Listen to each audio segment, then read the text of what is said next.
Assalamualaikum warahmatullahi wabarakatuh. Qala musannifu rahimallahu ta'ala wa nafa'ana bihi wa bi ulumihi fid dharaini amin. Bismillahirrahmanirrahim. Wal maqalatu tsaminatu asyarata. Utawi makalah kang kaping 18. An Ibrahim An-Nakhai, saking Ibrahim An-Nakhai radhiyallahu an. Innama angin wesine barang halaka kang rusak sapa man wong halaka mongko rusak apa qablakum ing wong sadurung sira kabeh. Minal umami saking pira-pira umat bil salasatin kelawan terlu bisalasati hisolin kelawan telu pira-pira perkara. Bi fudulil kalami kelawan luweh akeh guneman. Wa fudulil ta'ami lan luweh akeh panganan. Wa fudulul manami lan luweh akeh turu.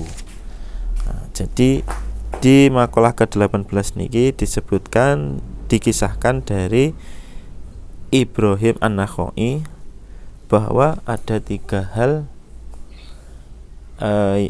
yang menyebabkan rusaknya orang sebelum kalian ataupun sebelum masa saat ini. Jadi orang-orang terdahulu itu pernah rusak ataupun pernah nggih rusak niku karena tiga hal. Yang pertama, bifudulil kalami, kelawan luweh akeh guneman. Nah, jadi banyak bicara.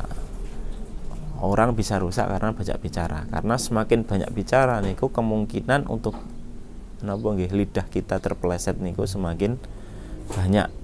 Semakin kita sedikit bicara, maka kemungkinan untuk kita salah omong itu juga sedikit. Jadi semakin banyak bicara itu semakin ada kemungkinannya itu lebih besar untuk kita salah omong. Semakin sedikit bicara, kecil kemungkinan untuk kita salah bicara. Tapi juga jangan sampai kita ketika mungkin memiliki ilmu ataupun memiliki kewenangan ataupun memiliki jabatan misalnya, jangan sampai kita itu terlalu sedikit bicara. Boleh berbicara asalkan yang dibicarakan itu penting dan mengajak kita pada kebaikan. Jadi kan ada satu makalah niku katakanlah yang baik kul bi khair au liyasmut. Jadi katakanlah yang baik ataupun diam. Jadi sebelum berbicara itu juga harus difikirkan dulu. Jangan sampai bicara dulu baru berpikir. Lebih baik niku difikirkan, kira-kira aku ngomong ini nglarani atine wong ndak ya, kira-kira aku ngomong ini kae iso tambah apik apa ndak ya. Jadi difikirkan dulu terus kita ngomong. Jadi mungkin seperti itu yang pertama.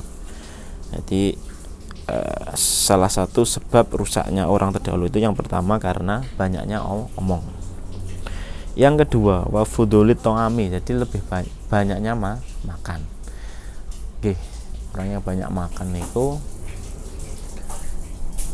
biasanya tidak salah satu indikator orang yang tidak pernah puas. Makanya Nabi itu mengajarkan kita untuk berpuasa.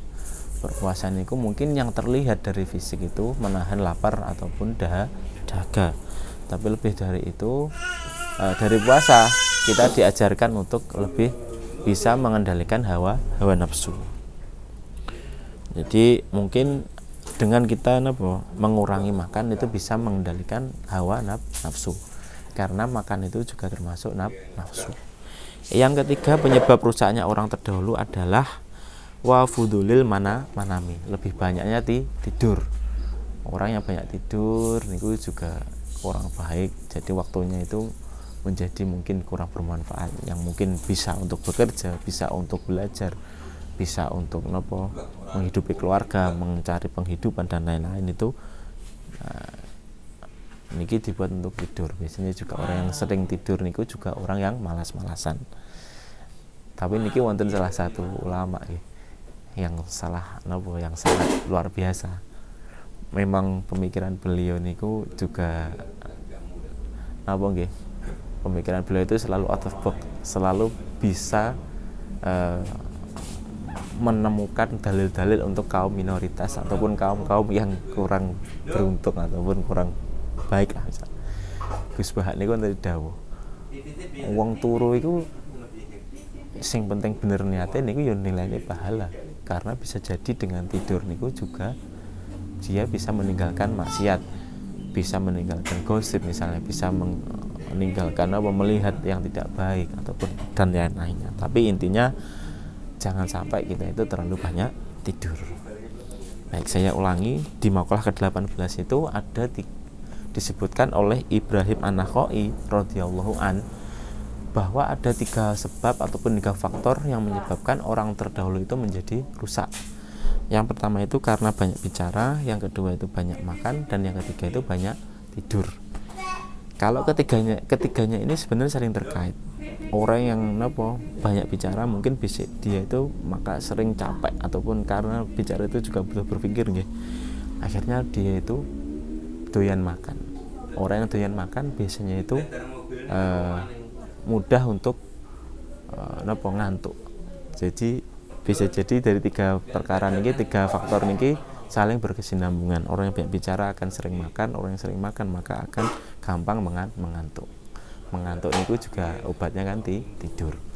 Mungkin niku untuk makalah ke-18. Intaha wallahu bisawab. Al-Fatihah.